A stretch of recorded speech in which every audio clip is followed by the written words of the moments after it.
ಕಲಾಸ್ ಕಾಲೇಜಲ್ಲಿ ಇನ್ಸ್ಪೆಕ್ಟರ್ ಆಗಿದ್ದೆ. ಆ ಸಮಯದಲ್ಲಿ ಬೆಂಗಳೂರು ನಗರದ ಹೆಣ್ಮಕ್ಳುಗಳು ತುಂಬ ಜನ ಅಮಾಯಕ ಹೆಣ್ಮಕ್ಳುಗಳು ಬೇರೆ ಬೇರೆ ಡಿಸ್ಟಿಕ್ಗಳಲ್ಲಿ ದೇವಸ್ಥಾನಗಳಲ್ಲಿ ಕೊಲೆ ಆಗ್ತಾ ಇದ್ರು.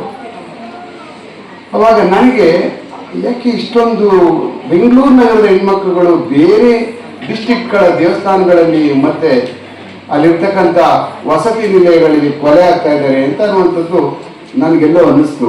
ಯಾಕೆ ಈ ಥರ ಆಗ್ತಾ ಇದೆ, ಯಾಕೆ ಅದು ಪತ್ತೆ ಆಗ್ತಾ ಇಲ್ಲ, ಯಾಕೆ ನಿರಂತರವಾಗಿ ಯಾರು ಮಾಡ್ತಾ ಇದ್ದಾರೆ, ಇದನ್ನ ಕಾರಣ ಏನು ಅಂತ ಅನ್ನುವಂಥದ್ದನ್ನ ಹುಡುಕ್ತಾ ಇದ್ದೆ. ನಾನೊಂದು ದಿವಸ ಅಲ್ಗೂರಿಂದ ಬರ್ತಾ ಇದ್ದೆ. ಅಲ್ಲಿ ಮನೆಗೆ ನಮ್ಮ ಅತ್ತೆ ಒಬ್ರು ತೀರ್ಕೊಂಡ್ಬಿಟ್ಟಿದ್ರು. ಬೇಗ ಪೊಲೀಸ್ ಸ್ಟೇಷನ್ ಬರಬೇಕಾಗಿತ್ತು. ಒಂದು 7:30ಗೆ ಒಂದು ಪೇಪರ್ ನೋಡಿದೆ ನಾನು, ಕನ್ನಡ ಪ್ರಭಾನ. ಅದರಲ್ಲಿ ತುಂಬ ಚೆನ್ನಾದಂಥ ಒಂದು ಭಾಳ ಚಂದದ ಒಂದು ವರದಿ ಬರೆದಿದ್ರು. ಯಾರೋ ಅದ್ಭುತವಾದಂಥ ವರದಿ ತಯಾರಿಸಿದ್ರು ಅವರು.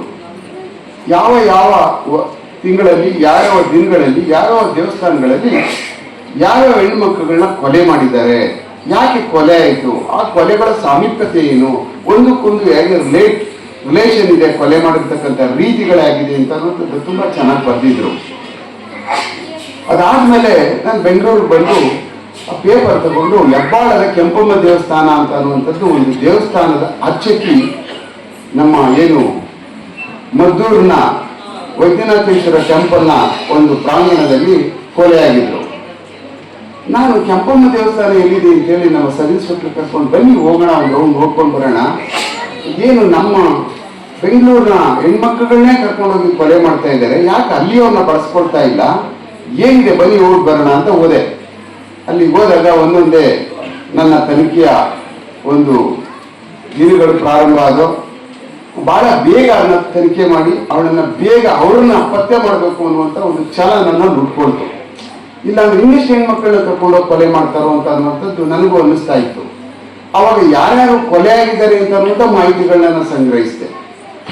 ಯಡಿಯೂರು ಸಿದ್ಧಲಿಂಗೇಶ್ವರ, ನಮ್ಮ ಹಲವಾರು ಕೋಲಾರ, ನಮ್ಮ ಏನು ತಾತ ಅವರದ ಅಂದರೆ ಯಡಿಯೂರು ಸಿದ್ಧಲಿಂಗೇಶ್ವರ ಆದಮೇಲೆ ನಮ್ಮ ತುಮಕೂರಿನಲ್ಲಿರ್ತಕ್ಕಂಥ ಮಠದಲ್ಲಿ, ಮತ್ತೆ ನಮ್ಮ ದೊಡ್ಡಬಳ್ಳಾಪುರದ ಘಾಟಿ ಸುಬ್ರಹ್ಮಣ್ಯ, ಚಾಮುಂಡೇಶ್ವರಿ ಏನಿದೆಯೋ ನಮ್ಮ ಮೈಸೂರಿನಲ್ಲಿ ಅಲ್ಲಿ, ನಮ್ಮ ಸಾತ್ನೂರಿನ ಕಬ್ಬಾಳ ದೇವಸ್ಥಾನ, ಹೀಗೆ 13 ಕೊಲೆಗಳನ್ನ ನಿರಂತರವಾಗಿ ಮಾಡಿ ಸೈನೈಡ್ ಹಾಕಿ ಎಲ್ಲ ಆ ಹೆಣ್ಮಕ್ಳುಗಳನ್ನ ಇಲ್ಲಿಂದ ಕುಂದಾಕಿದ್ರು.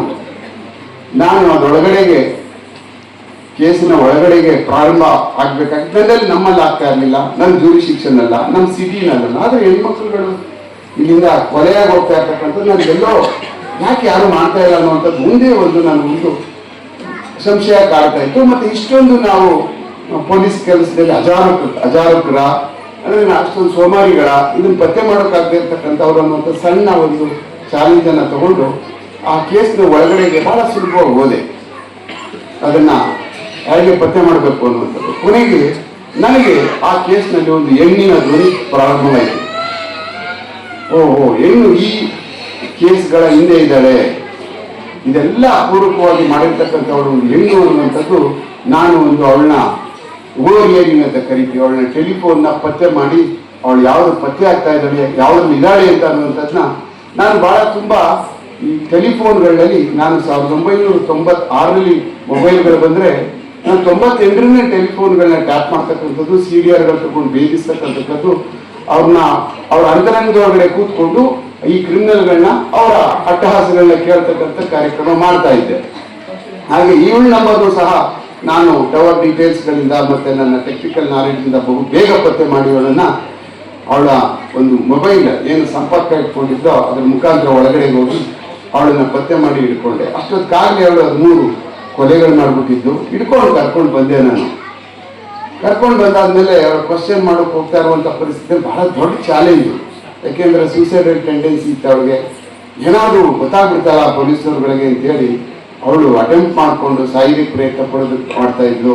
ಅದಾದ್ಮೇಲೆ ಹಲವಾರು ಹೆಣ್ಮಕ್ಳುಗಳು ಕರ್ಕೊಂಡೋಗಿದ್ದವರು. ಕರ್ಕೊಂಡು ಹೋಗ್ಬಿಟ್ಟು ಬೇರೆ ಬೇರೆ ಕಡೆ ಕೊಂದಾಕಿರ್ತಕ್ಕಂಥದ್ದು ಇತ್ತು. ನಾನು ಆಯಾ ಒಂದು ಜೂರಿಶಿಕ್ಷಣದಲ್ಲಿರ್ತಕ್ಕಂಥ ಅಧಿಕಾರಿಗಳು ತಿಳಿಸ್ತೇನೆ, ನೋಡಿ ನಿಮ್ಮಲ್ಲೂ ಹೆಣ್ಮಕ್ಳುಗಳು ಕರ್ಕೊಂಡೋಗಿದ್ದಾಳೆ, ಅವ್ರ ಮನೆಯವರು ಬಂದಿದ್ದಾರೆ, ಅವರೆಲ್ಲ ಹೇಳ್ತಾ ಇದ್ದಾರೆ ಇವಳೇ ಕರ್ಕೊಂಡೋಗಿದ್ದಾರೆ ಅಂತ, ಪತ್ತೆ ಮಾಡಿ ಅಂತ ಹೇಳಿ ಅಂತ. ಅವಾಗ ಯಾರೇ ಕರ್ಕೊಂಡೋದ್ರು ಪೊಲೀಸ್ ಕಸ್ಟಡಿನಲ್ಲಿ ಅವಳು ಸತ್ತೋಗ್ಬಿಡ್ಬೇಕು, ನಾನು ಜೀವ ತಗೊಬಿಡ್ಬೇಕು ಅನ್ನುವಂಥ ಎಲ್ಲ ಪ್ರಯತ್ನಗಳನ್ನ ಯಾವಾಗ ಪ್ರಯತ್ನ ಎಲ್ಲ ಆಫೀಸರ್ಗಳು ಹಿಂದೆ ಹೊಡೆದ್ಬಿಟ್ರು. ಇನ್ನೂ ಹಲವಾರು ಕೇಸ್ಗಳು ಪತ್ತೆ ಆಗ್ತಾ ಇತ್ತು. ಮತ್ತೆ ಇನ್ನೊಂದು ಸಾರಿ ನಾನೇ ತಗೊಂಡು ಬಂದು ಧೈರ್ಯ ಮಾಡಿ ಮತ್ತೆ ಇನ್ನೊಂದಷ್ಟು ಕೇಸ್ಗಳನ್ನ ಪತ್ತೆ ಮಾಡತಕ್ಕಂಥ ಸಮಯದಲ್ಲಿ ಅವಾಗ ಮೇಡಮ್ ಅವರು ಒಂದು ದಿವಸ ಫೋನ್ ಮಾಡಿದ್ರು ನನಗೆ. ನಾನು ಭಾಳ ಖುಷಿ ಆಯಿತು. ಮೇಡಮ್ ಉಮೇಶ್ ನಿಮ್ಮ ಸ್ಟೇಷನ್ ಬರ್ತಾ ಇದ್ದೀನಿ ಅಂತ ಅಂದರು. ನಾನು ಹೇಳಿದೆ ಮೇಡಮ್ನವ್ರಿಗೆ, ಇಲ್ಲ ಮೇಡಮ್ ನೀವು ಎಲ್ಲಿದ್ದೀನಿ ನಾನೇ ಬರ್ತೀನಿ ಹೇಳಿ, ನೀವು ಯಾಕೆ ಬರಬೇಕು ನಾನೇ ಬರ್ತೀನಿ. ಇಲ್ಲ ಅವರೊಂದು ಹಾರ ತಗೊಂಡು ಬಂದರು. ನನಗೆ ಬಹಳ ಖುಷಿ ಆಯಿತು. ಹೀಗೆ ಎಲ್ಲ ನಾವು ಒಂದು ಸಮಾಜಕ್ಕೆ ಬೇಕಾಗಿರ್ತಕ್ಕಂಥ ಭಾಳ ಪೂರಕವಾದಂಥ ಒಂದು ಕೆಲಸ ಮಾಡಿದಾಗ ಭಾಳ ನಮ್ಮನ್ನು ಇವರು ಉತ್ಸಾಹಿಸ್ತಾರೆ. ಮತ್ತು ಇನ್ನೂ ಕೇಸಸ್ಗಳನ್ನ ಬೇರೆ ಬೇರೆ ಈ ಥರ ಹುಡುಗೋಗ್ತಾ ಇರ್ತಕ್ಕಂಥ ಕೇಸಸ್ಗಳು, ಪತ್ತೆ ಆಗ್ತಾ ಇರ್ತಕ್ಕಂಥ ಕೇಸಸ್ಗಳಿಗೆ ಇವರೆಲ್ಲ ಪ್ರೇರಣೆ ಆಗ್ತಾರೆ ಅಂತ ಅನ್ನುವಂಥದ್ದು ಆವಾಗಲೇ ನನಗೆ ಗೊತ್ತಾಯಿತು. ಅದಾದಮೇಲೆ ಮೇಡಮ್ನ ಮತ್ತೊಂದು ಸಾರಿ ಭೇಟಿಯಾದೆ. ನನ್ನ ಭಾಳ ಹತ್ತಿರದ ಸಂಬಂಧಿಕರೊಬ್ಬರು ದೇವಿಕಾ ಅಂತ ಹೇಳಿ ಡೈವರ್ಸ್ ಮಾಡ್ಕೊಬಿಟ್ಟಿದ್ರು. ಅಂದರೆ ಇವ್ರು ಗೊತ್ತಲ್ಲ ಡೈವರ್ಸ್ ಆಗ್ಬಿಟ್ಟಿತ್ತು. ಅಮಾಯಕರವರು, ಏನೂ ಗೊತ್ತಿಲ್ಲ, ಸಾಫ್ಟ್ವೇರ್ ಇಂಜಿನಿಯರ್ ಡೈವರ್ಸ್ ಮಾಡಿಬಿಟ್ಟಿದ್ದ. ಅದು ಯಾರು ಕಂಟೆಸ್ಟೇ ಮಾಡಿರಲಿಲ್ಲ, ಅವಳಿಗೆ ಅದು ಜ್ಞಾನನೇ ಇಲ್ಲ. ಕೊನೆಗೆ ಮೇಡಮ್ ಆ ಡೈವರ್ಸ್ ಆಗಿತ್ತು ಹೈಕೋರ್ಟ್ನಲ್ಲಿ. ಅವಳಿಗೆ ಮತ್ತೆ ಒಂಥರ ಜೀವದಾನ ಮಾಡಿದರು. ಅವರ ಮನೇನ ಅವ್ರ ಅಪ್ಪ ಕಟ್ಸ್ಕೊಟ್ಟಿದ್ದ, ಇವಳು ದುಡ್ಡಿದ್ದ ಕಟ್ಟಿದ್ರು. ಆ ಮನೇನ ಅವನ ಹೆಸರಿನಲ್ಲಿತ್ತು. ಅದನ್ನು ಪೂರ್ಣ ಪ್ರಮಾಣದಲ್ಲಿ ಹೈಕೋರ್ಟ್ನಲ್ಲಿ ಅವಳ ವಶ ಮಾಡಿಸಿ ಅವಳಿಗೆ ಆ ಮನೇನ ವಾಪಸ್ ಕೊಡಿಸ್ಕೊಟ್ರು. Thank you madam, thank you very much madam. ಯಾಕಂದರೆ ಮೇಡಮ್ ಭಾಳ ದಿವಸ ಆದಮೇಲೆ ವೇದಿಕೆ ಮೇಲೆ ಸಿಕ್ಕಿದ್ದಾರೆ. ಆ ಕಾರಣಕ್ಕೆ ಅವರಿಗೆ ನಾನು ಹೇಳ್ಕೊಳ್ಳೇಬೇಕಾಗಿತ್ತು. ಹೆಚ್ಚಿನ ವಿಡಿಯೋಗಳಿಗಾಗಿ ಮಿತ್ರರ ಮಿತ್ರ ಚಾನೆಲ್ ಅನ್ನು ಸಬ್ಸ್ಕ್ರೈಬ್ ಮಾಡಿ, ಬೆಲ್ ಐಕಾನ್ ಒತ್ತಿ.